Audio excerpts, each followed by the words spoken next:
Bismillahirrohmanirrohim. Assalamualaikum warahmatullahi wabarakatuh. Bertemu lagi dalam pelajaran prakarya kewirausahaan kelas 10 semester 2, semester genap. Materi kita kali ini adalah perencanaan usaha kerajinan dengan inspirasi budaya lokal. Kegiatan wirausaha didukung oleh ketersediaan sumber daya. Kita sebut sebagai 6M. Ya, sumber daya usaha adalah 6M. Yang pertama adalah manusia. Jadi semua orang yang berkecimpung di dalam wirausaha tersebut. Yang kedua adalah money atau uang. Jadi uang yang digunakan untuk mengelola usaha tersebut. 3 adalah material atau bahan yang digunakan untuk melakukan usaha tersebut. Di sini material dibagi menjadi 2, yaitu material untuk proses produksi dan material untuk usaha tersebut. Ya, jadi bedakan. Kalau untuk produksi, ya misalkan kita produksi kerajinan arca, patung terbuat dari kayu, maka materialnya adalah kayu. Gitu. Tetapi material yang digunakan untuk wirausaha tidak hanya kayu. Ya, kita sebut sebagai misalkan kertas, kita gunakan untuk di dalam usaha itu digunakan untuk pencatatan dan sebagainya. Semua material untuk usaha kita sebut sebagai material di sini karena ini adalah sumber daya usaha. Mesin, ya, yang keempat adalah mesin. Mesin di sini adalah peralatan. Kalau mesin usaha, maka ya sudah peralatan yang digunakan, semua peralatan yang digunakan dalam sebuah usaha. Mesin dibagi menjadi 2, yaitu mesin untuk produksi dan mesin untuk usaha. Kalau mesin untuk produksi berarti semua mesin yang ada di dalam sebuah usaha tersebut. Kalau mesin untuk produksi, mesin yang digunakan untuk mengolah bahan mentah menjadi barang jadi. Itu adalah mesin, semua alat yang digunakan. Metode adalah cara kerja. Ya, yang kelima adalah metode. Cara kerja. Nah, cara kerja di sini ada 2 macam juga. Ada metode untuk produksi, berarti cara yang digunakan untuk membuat produk, dan metode cara kerja yang digunakan untuk mengelola sebuah usaha. Yang keenam, terakhir adalah market. Nah, market ini tidak ada di sumber daya produksi ya, tetapi ada di sumber daya usaha gitu. Market digunakan untuk memasarkan produk, mulai dari bagaimana promosinya, kemudian bagaimana cara memasarkannya, secara langsung atau tidak langsung, dan sebagainya. Wirausaha kerajinan dengan inspirasi budaya objek budaya lokal dapat dimulai dengan melihat potensi bahan baku. Objek budaya lokal berarti material apa yang ada pada daerah tersebut atau bagaimana cara kita mendapatkan material atau bahan baku untuk produk yang akan kita buat. Yang kedua, keterampilan produksi. Ini hubungannya dengan dan mesin. Jadi sejauh mana kita sebagai wirausaha itu bisa membuat produk dan bagaimana mesin yang kita gunakan itu bisa menghasilkan produk. Yang ketiga, budaya lokal apa yang ada di daerah setempat. Karena ini hubungannya dengan budaya lokal, maka kita telaah dulu. Kira-kira budaya lokal daerah setempat apa yang bisa kita jadikan sebagai ide produksi. Perancangan dan produksi kerajinan dengan inspirasi objek budaya lokal. Yang pertama dilakukan adalah pencarian ide produk. Yang kedua, melakukan proses rasionalisasi. Yang ketiga, prototyping atau membuat studi model. Yang keempat, penentuan desain akhir. Kita bahas satu persatu. Sekarang pencarian ide produk. Untuk memudahkan pencarian ide atau gagasan, untuk rancangan kerajinan objek budaya lokal, mulailah dengan memikirkan hal-hal nih. Jadi sebenarnya pencarian ide produk ini dapat kita lakukan dengan bermacam-macam cara. Yang pertama bisa kita lakukan dengan curah pendapat. Kalau curah pendapat itu berarti kita mencari pendapat dari orang-orang sekitar kita. Ya, kita cari mereka mempunyai ide apa yang kita bisa jadikan sebagai ide produk. Gitu. Bisa juga kita mencari ide produk dengan cara kita melakukan survei pasar. Kita pergi ke pasar, mencari kira-kira apa yang bisa kita jadikan ide untuk membuat produk. Objek budaya lokal apa yang akan menjadi inspirasi? Jadi ini adalah calon ide produk kita. Ya, kita cari objek budaya lokal yang bisa kita jadikan sebagai ide produk. Yang kedua, produk kerajinan apa yang akan dibuat gitu. Jadi, setelah kita mempunyai ide dari sebuah objek, maka dari objek itu bisa kita curahkan dalam bentuk produk. Kira-kira nanti jadi apa kalau kita mempunyai inspirasi budaya seperti ini gitu. Misalkan contohnya ya, di Bali. Di Bali itu banyak sekali upacara adat yang dilakukan. Itu inspirasinya, objeknya adalah upacara adat. Maka kita kira-kira produk apa yang mereka butuhkan untuk melakukan upacara adat tersebut. Nah, itu ya, itu adalah tentang pencarian ide produk. Siapa yang akan menggunakan produk kerajinan tersebut? Kalau misalkan di upacara adat, maka kita lihat orang-orangnya itu siapa aja. Kemudian apa yang mereka lakukan di dalam upacara adat tersebut. Misalkan, oh mereka memuja-muja apa namanya patung begitu. Berarti butuh patung. Inspirasinya seperti itu, ya. Mereka menggunakan bunga-bunga untuk sesajen. Oh, berarti kita butuh tempat untuk menaruh bunga dan sebagainya. Itu adalah ya, itu adalah contoh ide produk. Kita lihat dari orangnya yang akan menggunakannya nanti. Kemudian, bahan material apa saja yang akan dipakai? Setelah kita dapat ide, ya objek budayanya, kemudian bentuk kerajinannya nantinya akan seperti apa, siapa yang akan menggunakan. Nah, baru kita bisa melihat material apa saja yang nantinya akan kita pakai.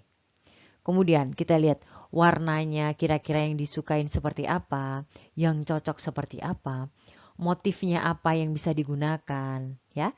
Kemudian tekniknya, ya, teknik warnanya itu tertentu, ya, apa yang mereka gunakan gitu. Jadi apa yang akan kita gunakan gitu. Jadi kita telaah terlebih dahulu.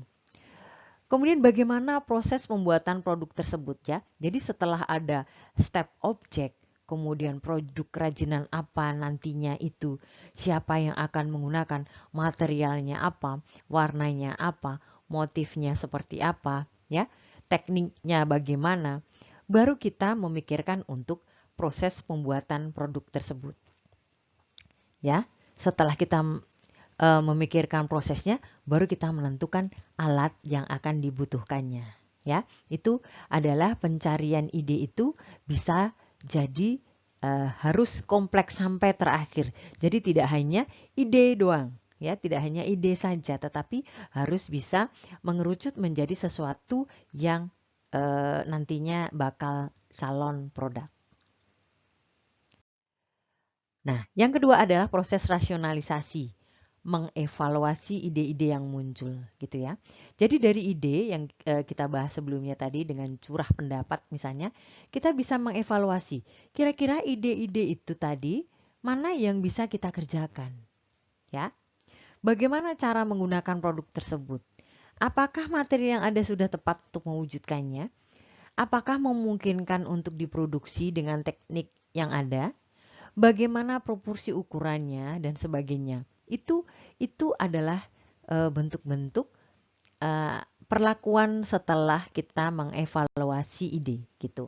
Biasanya kita wujudkan dalam bentuk sketsa gambar ya. Dari ide yang muncul kita bikin dulu sketsa gambar 2 dimensi. Setelah itu baru 3 dimensi ya, seperti itu. Kemudian yang ketiga adalah proses prototyping atau membuat studi model. Jadi dari sketsa tadi 2 dimensi, 3 dimensi, baru kita mencoba ya, kan kita tadi sudah tahu, oh nanti itu fungsinya itu ini produknya. Nanti bakal jadinya akan seperti ini, materialnya seperti ini, cara penggunaannya seperti ini, tekniknya seperti ini, itu tuh sudah muncul. Baru kita wujudkan dalam bentuk miniatur. ya, atau studi model, studi bentuk gitu. Prototyping ini bisa kita lakukan di material yang sesungguhnya, bisa juga dengan menggunakan material yang ada saja gitu. Misalnya kita mau bikin mainan, ya, nanti kerajinan itu mainan pistol gitu. Jadi coba kita membuat dari bahan yang ada di sekitar kita, misalkan dengan pipa pralon, kemudian kita tambahin dengan apa, sampai bentuknya itu sangat mendekati dengan produk yang akan kita bikin sesungguhnya. Itu namanya prototyping. Ide-ide produk, rencana atau rancangan dari produk kerajinan digambarkan atau dibuatkan sketsanya agar ide yang abstrak menjadi berwujud. Ya. Sketsa ide yang dibuat mula-mula dalam format 2 dimensi. Jadi 2 dimensi gambar biasa aja. Studi bentuk selanjutnya dilakukan dalam format 3 dimensi, yaitu dengan studi model. Dilakukan dengan material sebenarnya maupun bukan material sebenarnya, ya, yang sudah kita bahas sebelumnya. Oke, yang terakhir adalah penentuan desain akhir gitu. Dari sketsa atau studi model menggunakan bahan yang sebenarnya maupun bahan yang lain, terakhir yang dilakukan adalah penentuan bentuk yang paling sesuai dengan market, bahan alat yang tersedia, serta keterampilan yang dimiliki pengusaha gitu ya. Jadi kan kita sudah tahu tadi ya studi modelnya seperti apa. Oke, nanti bentuknya akan seperti ini. Nah, setelah kita tahu bentuknya kira-kira seperti itu, maka kita untuk menentukan produk akhirnya nanti kita kembalikan ke kita lagi. Ini sesuai dengan keinginan pasar gitu. Sesuai nggak dengan bahan yang ada gitu ya. Bahan yang bisa kita sediakan itu sesuai nggak? Alat yang kita punya sesuai nggak untuk membuat produk ini? Serta kita mampu nggak untuk membuat, itu namanya keterampilan yang dimiliki pengusaha gitu. Jadi kita hubungkan dengan itu, barulah kita tentukan desain akhirnya. Tahap proses produksi ya. Kita sudah bahas di materi sebelumnya. Yang pertama adalah pembahanan, yaitu proses pengumpulan bahan dan alat. Kita kumpulkan dulu semuanya yang kita butuhkan, bahan-bahan dan alatnya. Yang kedua adalah pembentukan. Pembentukan adalah proses pembuatan menjadi bagian-bagian kecil, ya. Sudah kita bahas. Ya, kalau misalnya kita mau bikin kursi, maka kita bentuk dulu kakinya, kita bentuk dulu mejanya, papan untuk landasan itunya ya. Kemudian untuk sandarannya seperti itu. Ini adalah bagian dari pembentukan. Proses pembuatan menjadi bagian-bagian tertentu dalam sebuah kerajinan. Yang ketiga adalah perakitan. Perakitan adalah proses menggabungkan bagian-bagian kecil itu tadi. Tuh. Jadi kalau kursi, ya sudah kakinya kita gabungkan dengan tempat duduknya, kita gabungkan dengan sandarannya, sehingga dalam proses perakitan ini terbentuklah sebuah bentuk yang kita inginkan, ya, yang finish itu seperti apa. Nah, bagian terakhir adalah proses finishing. Nah, di dalam proses finishing ini kerajinan sudah terbentuk, ya, hanya perlu disempurnakan. Contohnya kalau misalkan kita membuat kursi, itu sudah berbentuk kursi gitu. Tetapi ini belum layak untuk dijual. Jadi proses finishing adalah proses penyempurnaan produk sehingga siap untuk dijual. Misalkan harus diamplas, dihalusin, kemudian di vernis atau dicat. Nah, gitu ya. Jadi siap untuk dipasarkan. Nah, yang terakhir sebenarnya ini adalah bukan dari tahapan proses produksi, yaitu pengemasan. Tetapi kenapa kita masukkan di sini? Ada proses pengemasan yang include di dalam proses finishing, yaitu proses pengemasan primer, pengemasan yang melekat pada produk. Maka dia harus ada atau harus terjadi di dalam proses finishing. Ya, contohnya kita membuat kerajinan gantungan kunci, di mana gantungan kunci itu akan dikemas atau dijual per satuan, per biji begitu. Maka kemasan, ya, dia akan dikemas satu-satu. Nah, kemasan itu akan dilakukan di dalam proses finishing gitu, namanya pengemasan primer. Ingat ya, pengemasan ada 3, pengemasan primer, pengemasan sekunder, dan pengemasan tersier. Pengemasan primer adalah pengemasan yang melekat pada produk dan dilakukan di proses finishing. Selanjutnya pengemasan sekunder dan pengemasan tersier. Kalau pengemasan sekunder bisa dilakukan di finishing, tetapi bisa juga dilakukan tidak pada proses finishing. Begitu juga dengan pengemasan tersier. Produksi kerajinan angklung ini adalah contoh ya, contoh produksi kerajinan angklung, yaitu kerajinan khas budaya Jawa Barat ya, terbuat dari bambu. Kita lihat di sini ada bambu, kemudian ada peralatan ini. Dua hal ini, baik bambu maupun peralatan, merupakan adanya di proses pembahanan. Jadi mengumpulkan bahan, yaitu bambu, dan menyiapkan peralatannya. Ini adalah proses pembahanan. Berikutnya adalah proses pembentukan, yaitu mengubah bambu tadi menjadi bagian-bagian kecil ya yang dibutuhkan untuk sebuah angklung. Yang ketiga, kita lihat di sini adalah proses menggabungkan bentuk-bentuk kecil menjadi sebuah angklung yang kita inginkan, ya, angklung jadi. Nah, yang terakhir ini proses perakitan ya. Nah, yang terakhir ini adalah proses finishing, yaitu menyempurnakan produk sehingga angklung itu tadi siap dengan bunyinya yang khas gitu. Karena kan dia mempunyai irama masing-masing ya, setiap bagiannya. Gitu. Jadi ini dilakukan pada proses finishing. Yang ketiga ini adalah proses packing, berarti dia pengemasan ya. Gitu. Jadi bisa dilakukan di proses finishing, bisa juga dilakukan di luar proses finishing. Oke, di antara kerajinan khas Indonesia ya, yang paling terkenal ya, baik di Indonesia sendiri maupun di mancanegara adalah kerajinan batik. Ya. Batik merupakan budaya asli Indonesia yang saat ini menjadi busana khas dari negara Indonesia. Ya. Jadi sudah tidak asing lagi. Kerajinan daerah ini telah ada dan dikenal sejak zaman Majapahit dan di masa penyebaran Islam Indonesia, terutama untuk Pulau Jawa, gitu ya. Jadi, inspirasi membuat batik ini adalah memang dia turun-menurun dari budaya yang sudah ada di Indonesia sebelumnya, gitu. Ini adalah contoh pembuatan batik yang asli adalah menggunakan canting. Batik tulis, ini adalah batik yang mahal karena untuk membuat satu lembar kain saja memerlukan waktu yang lama. Tidak bisa satu hari ya, tetapi membutuhkan waktu yang lama untuk proses pembuatannya. Sehingga batik tulis ini terkenal dengan harganya yang mahal. Yang kedua ini adalah batik yang digunakan untuk produk selain kain saja. Jadi dia misalkan digunakan untuk membuat tas ya. Kemudian di sini batik digunakan untuk topeng ya, menghias sebuah topeng. Dipakai untuk tempat-tempat ya, seperti ini majalah, wadah ya. Kemudian ada juga ya digunakan untuk pembuatan kerajinan wayang dan sebagainya gitu. Jadi batik ini digunakan tidak hanya untuk tekstil ya, tidak untuk bahan baju saja, tetapi bisa digunakan untuk berbagai macam kerajinan.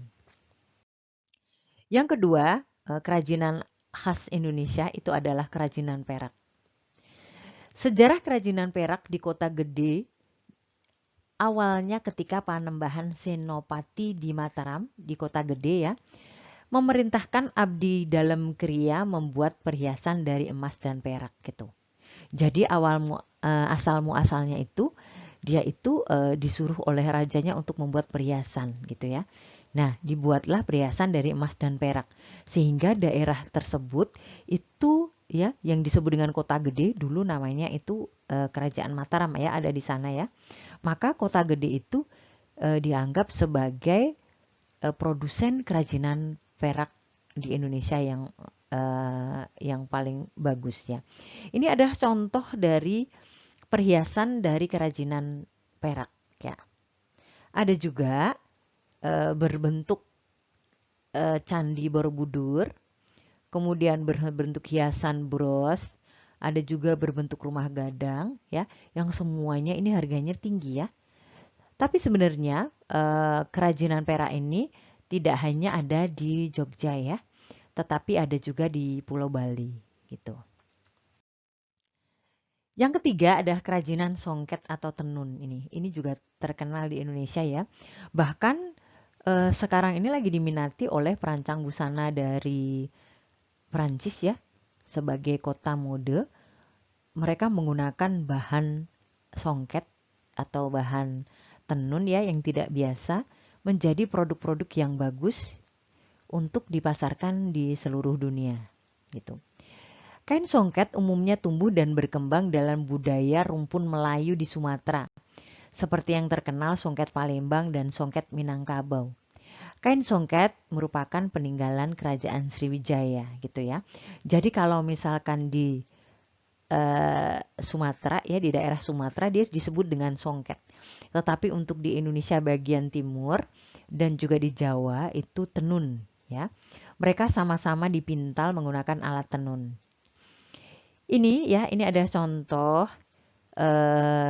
kain songket yang digunakan untuk pakaian ya. Nah, ini ada namanya alat pintalnya ya, alat tenunnya gitu. Jadi kalau di Sumatera namanya songket istilahnya.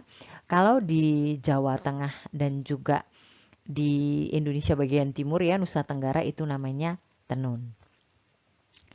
Ini adalah contoh kain songket atau tenun yang digunakan untuk produk selain untuk baju. Berikutnya, kerajinan berikutnya yang merupakan inspirasi budaya lokal asli Indonesia adalah kerajinan arca. Ya.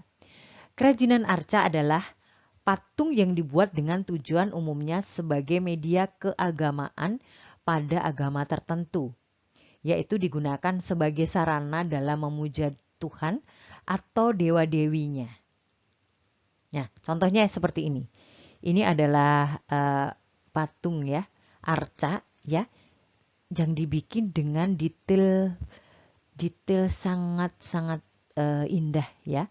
Karena membuatnya ini tidak bisa menggunakan mesin ya. Ini manual banget. Ini contoh orang membuat kerajinan arca dia dari batu yang benar-benar membuatnya itu sangat-sangat butuh konsentrasi tinggi ya, karena detailnya sangat diperlukan dalam pembuatan produk ini. Ya, ini juga ada arca-arca ya. Nah, berikutnya adalah kerajinan wayang kulit. Kerajinan daerah wayang kulit adalah sebuah seni tradisional Indonesia yang terutama berkembang di daerah Jawa. Kata wayang berasal dari mahyang yang berarti menuju kepada roh spiritual, dewa atau Tuhan yang Maha Esa. Ini adalah contoh kerajinan wayang ya, mempunyai detail yang cantik, kemudian bajunya ini batik ya, khas Indonesia banget. Ya, ini juga wayang ya. Dia diwarnai dengan cantik sekali ya. Nah, ini adalah proses pembuatannya. Terbuat dari kulit hewan ya, bisa domba, bisa sapi. Kemudian diproses tertentu sehingga menggunakan proses yang tertentu ya. Kemudian dikeringkan dan setelah jadi maka dia diukir ya. Diukir dan dibentuk menjadi sebuah wayang.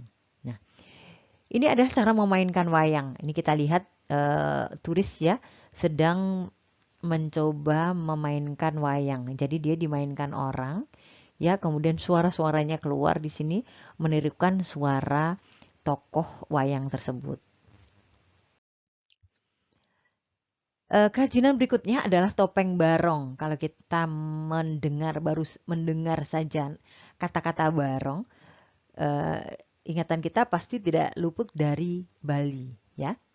Barong Bali adalah satu di antara bentuk banyak ragam seni pertunjukan Bali. Barong merupakan sebuah tarian tradisional Bali yang ditandai dengan topeng dan kostum badan yang dapat dikenakan oleh satu atau dua orang untuk menarikannya. Cerita yang dibawakan dalam tari barong biasanya berasal dari riwayat sejarah atau babat atau kisah-kisah legenda daerah di Bali. Kita lihat ya, bentuk barong adalah seperti ini. Serem begitu ya. Tetapi kita lihat di sini detailnya ya, orang membuat ornamen-ornamennya di dalam barong tersebut sangat-sangat indah ya. Sangat-sangat indah, menarik dan detail sekali kita. Ya, ini adalah contoh barong yang lainnya. Tadi ada tentang barong, kemudian ada tentang macam-macam ya. Di sini ada ukiran kayu, ya. Seni ukir merupakan tadi arca ya. Nah, sekarang ukir merupakan kebudayaan yang berasal dari Indonesia. Ada banyak sekali daerah di negara kita yang memiliki karakteristik ukiran khasnya. Ukiran kayu merupakan warisan dari Kerajaan Majapahit dan Kerajaan Pajajaran, ya. Jadi kalau kita ngomong tentang seni arca itu hubungannya dengan patung, ya. Kalau ukiran bisa apa saja, ya. Jadi tidak harus berbentuk patung. Kita lihat di sini, ukiran ini asli Jepara ya. Dia 3 dimensi, membuat pohonnya itu serasa pohon nyata ya, digambarkan secara 3 dimensi. Kemudian tokohnya ya dibuat sedemikian rupa sehingga menggambarkan cerita apa yang dituju ya di dalam inspirasi daerahnya gitu ya. Ini bagus sekali. Tidak bisa dibayangkan ya kita ini membuatnya berapa lama gitu ya sampai sedetil ini gitu. Nah, ini kalau di Jepara, nah kalau di Bali gambarnya seperti ini ya. Jadi dua-duanya sama 3 dimensi begitu, tetapi kekhasannya itu berbeda ya. Ini ukiran kayu. Yang terakhir adalah kerajinan noken dari daerah Papua ya. Noken merupakan salah satu kerajinan khas Papua yang berbentuk tas atau kantong terbuat dari tumbuhan, biasanya akarnya atau kulit tumbuhan ya. Bentuknya seperti ini, sebenarnya sederhana sekali. Tetapi ini merupakan khas banget ya budaya di daerah Papua. Ya, bentuk-bentuknya seperti ini. Nah, ini bentuk yang sudah semi modern ya. Aslinya seperti ini. Maksudnya kalau yang ini itu dia itu tidak presisi begitu ya. Nah, yang ini tuh sudah presisi dan sudah kelihatan bagus begitu ya. Tetapi justru yang asli inilah yang mereka pakai sehari-hari. Kita lihat di sini. Ini noken aslinya bentuknya ada seperti ini. Digunakan orang Papua itu tidak di bahu ya, tetapi dia digunakannya justru di kepala gitu ya. Digunakan sebagai wadah. Kalau mereka berburu dapat sesuatu dikantongin begitu. Ya, ini adalah mereka sedang akan pergi ke berburu begitu ya, maka mereka semua membawa noken ya. Bahkan anak kecil pun membawa noken karena ini sudah khas daerah tersebut dan merupakan ciri khas ya budaya Papua. Sebenarnya masih banyak sekali kerajinan di Indonesia itu ya, dari Sabang sampai Merauke itu banyak sekali dan tidak terhitung.